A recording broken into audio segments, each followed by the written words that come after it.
그 사람, 왜 그렇게 자기밖에 모를까? 왜 그는 항상 주목받고 싶어 할까? 그들은 왜 그렇게 자신이 특별하다고 믿는 걸까? 안녕하세요. 오늘은 나르시시스트, 즉 자기애성 인격장애를 주제로 깊이 있는 심리학 이야기를 해보려 합니다. 이 주제는 단순히 이기적인 사람에 대한 이야기가 아니라 그 이면에 있는 아픔, 심리적 메커니즘, 그리고 인간관계에 대한 이야기입니다.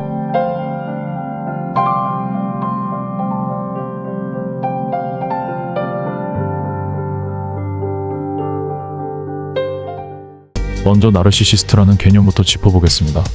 나르시시스트는 자기애성 성격장애를 가진 사람을 말합니다. 이 단어는 그리스 신화에 등장하는 나르키소스라는 청년에서 유래했습니다. 그는 연못에 비친 자기 모습에 반해 물에 빠져 죽었다고 하죠. 이 이야기처럼 나르시시스트는 자신의 외모, 능력, 가치에 과도한 집착을 보이며 타인에 대한 공감 능력이 현저히 부족합니다. 자, 이제 본격적인 질문으로 들어가 봅니다. 왜 어떤 사람들은 나르시시스트가 되는 걸까요?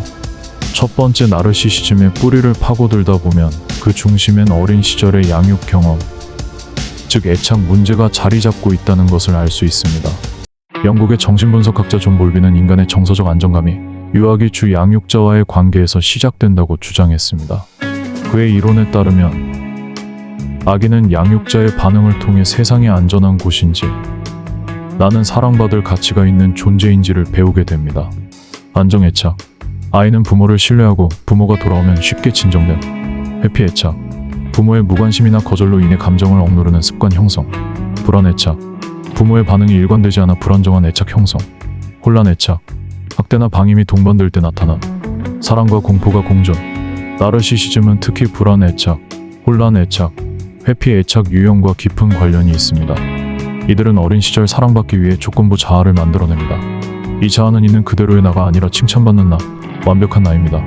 일부 부모는 아이의 자존감을 키워준다는 이유로 무조건적인 칭찬, 성취 중심의 보상을 과도하게 제공합니다.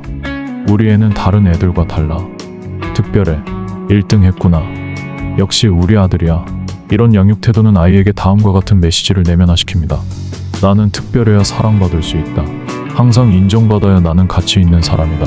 결과적으로 아이는 자신의 본질이 아닌 성과나 외부의 인정을 통해 자존감을 유지하게 됩니다. 반대로 냉담하거나 비판적인 양육 환경은 아이에게 깊은 상처를 남깁니다. 또 실수했어? 창피한 줄 알아야지. 너 때문에 엄마가 얼마나 힘든 줄 알아. 이런 환경에서 자란 아이는 자신이 사랑받을 수 없는 존재라고 느끼고 그 불안을 방어하기 위해 과장된 자아상을 구축합니다. 나는 완벽해야 한다. 내 약한 모습을 들키면 버려질 거야. 이러한 심리는 나르시시즘의 핵심적 특징인 자기과시, 비판에 대한 과민 반응으로 발전합니다. 다음으로는 부모가 사랑을 조건부로 제공할 경우 아이는 있는 그대로의 나는 사랑받을 수 없다고 인식합니다. 나는 그냥 나일 때는 아무 가치가 없어. 항상 뭔가를 해내야만 존재 의미가 생겨. 결국 아이는 자기 본연의 감정을 억압하고 이상화된 자아상으로 스스로를 포장하게 됩니다. 이러한 전략이 지속되면 성인이 되었을 때 나르시시즘이라는 성격 특성으로 자리 잡게 됩니다. 전문가 의견에 따르면 나르시시스트는 겉으로 강하고 자신감 넘쳐 보이지만 사실은 어린 시절의 애착 상처를 감추기 위한 방어 기제를 끊임없이 구동하고 있는 사람들입니다. 이들은 자기 자신과 진정한 접촉을 하지 못한 채 외부의 인정과 성취를 통해 자존감을 유지하려 했습니다. 라고 말하기도 합니다. 나르시시스트는 본질적으로 상처받은 아이입니다. 그들은 사랑을 받지 못했거나 사랑받기 위해 끊임없이 자신이 아닌 누군가 되어야 했습니다. 이들의 과장된 자아는 결국 자기 보호를 위한 최후의 방어선일 뿐입니다. 그렇기 때문에 나르시시즘을 이해하는 첫걸음은 비난이 아닌 통찰, 증오가 아닌 거리두기, 그리고 정서적 회복의 가능성을 지켜보는 것입니다. 나르시시스트가 생겨나는 원인 두 번째로는 사회문화적 요인이 있습니다. 오늘날 사회는 성공, 능력, 외모, 성과에 집착하는 경향이 강합니다. 이러한 사회적 분위기 속에서 사람들은 자기 가치를 외부의 인정으로 판단하게 되죠. SNS의 확산은 나르시시즘을 부추깁니다. 타인의 관심을 받는 것 이꼬르 자기 가치의 증명, 좋아요나 팔로워 수가 자존감을 좌우하게 됩니다. 사회심리학자 김미라 교수는 현대 사회는 개인을 브랜드로 만들어야 살아남는 환경입니다.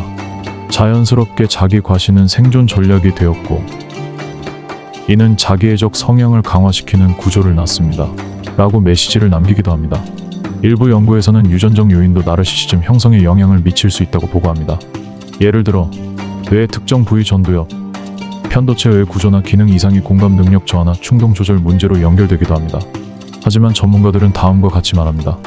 유전은 단지 경향성을 제공할 뿐입니다. 환경이 이를 증폭시키거나 억제하는 역할을 하죠. 그들은 겉으로는 완벽해 보이지만 내면은 극심한 불안, 수치심, 공허감으로 가득합니다.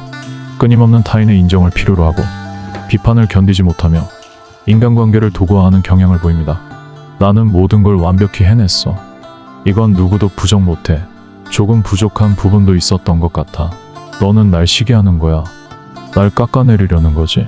조금의 비판도 공격으로 받아들이는 이유는 그들의 자아가 불안정하기 때문입니다. 그렇다면 그들은 치료될 수 있을까요? 정답부터 말씀드리자면 어렵지만 불가능하진 않습니다. 특히 정신역동적 치료, 인지행동 치료, 내가 어떤 감정을 회피하고 있는가 자각하기, 타인의 정직한 피드백이 성장의 계기. 하지만 치료는 매우 오랜 시간이 걸리고 스스로 문제를 자각하고 도움을 구할 준비가 되어 있어야만 가능합니다. 왜 치료가 어려운 걸까요? 나르시시스트는 자신의 문제를 문제로 인식하지 않는 경우가 많습니다. 자신은 완벽하다고 믿고 있으며 문제가 있다면 타인이 문제라고 생각하죠. 치료의 가장 큰 장벽은 자기 인식의 부재. 내가 문제가 있어. 넌 내가 어떤 사람인지 몰라서 그래. 나 같은 사람은 드물어. 너는 행운이야. 이러한 인식은 자신을 방어하는 자기애적 방어기제에서 비롯됩니다. 나르시시스트는 비판이나 실패를 자기 존재를 부정당하는 것으로 받아들이기 때문에 자기를 돌아보는 시도 자체를 회피합니다. 그럼에도 불구하고 다음과 같은 경우 치료의 문이 열릴 수 있습니다.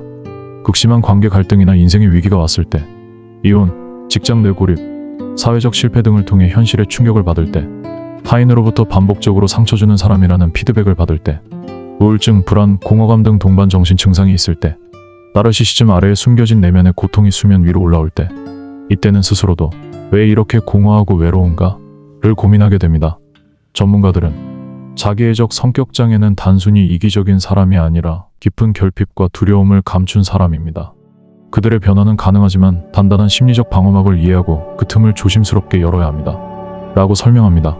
나르시시스트가 변하려면 그들 자신이 이대로는 외롭고 공허하다는 내면의 소리를 듣게 되어야 합니다. 스스로의 한계를 자각하고 방어를 내려놓을 준비가 되었을 때 비로소 변화가 시작될 수 있습니다. 그리고 그 변화는 단순한 성격 교정이 아닌 상처받은 내면의 회복이라는 깊은 심리적 여정이기도 합니다. 그렇다면 우리는 그들을 어떻게 대해야 할까요? 가장 중요한 질문이죠. 경계가 필요합니다. 나르시시스트는 타인을 자기 가치의 도구로 삼기 때문에 가까이 할수록 상처를 입기 쉽습니다. 과한 공감은 금물입니다. 그도 상처가 있어서 그래 하고 다 이해하려 들면 오히려 감정적 착취의 대상이 될 수 있습니다. 명확한 거리두기. 직장에서, 가족 내에서 그런 사람과 관계를 유지해야 한다면 감정적 개입을 최소화하고 객관적인 경계 설정이 필요합니다. 결국 나르시시즘은 환경, 관계, 사회 구조, 심리적 방어 기제가 복합적으로 만들어낸 결과입니다. 그들은 스스로를 지키기 위한 방식으로 그렇게 행동하는 경우가 많습니다. 그러나 그렇다고 해서 우리가 그들의 부정적인 영향을 감내해야 하는 건 아닙니다. 나르시시스트는 본질적으로 상처받은 아이입니다. 그들은 사랑을 받지 못했거나 사랑받기 위해 끊임없이 자신이 아닌 누군가가 되어야 했습니다. 이들의 과장된 자아는 결국 자기 보호를 위한 최후의 방어선일 뿐입니다. 그렇기 때문에 나르시시즘을 이해하는 첫걸음은 비난이 아닌 통찰, 증오가 아닌 거리두기, 그리고 정서적 회복의 가능성을 지켜보는 것입니다. 상처로부터 시작된 자기애, 그 이면에 숨겨진 외로움과 불안을 이해하는 것이 진짜 변화의 시작입니다. 혹시 당신 주변에도 혹은 당신 자신에게도 이런 모습이 보였다면 지금 이 영상을 본 것만으로도 이미 첫걸음을 내디딘 겁니다. 앞으로도 인간관계, 감정, 자기애에 대해 심리학적으로 깊이 있게 풀어드릴 테니 좋아요와 구독 꼭 눌러주세요. 당신의 자아 성장을 함께 응원하겠습니다. 모든 자기애는 사랑받고 싶었던 이야기에서 시작됩니다.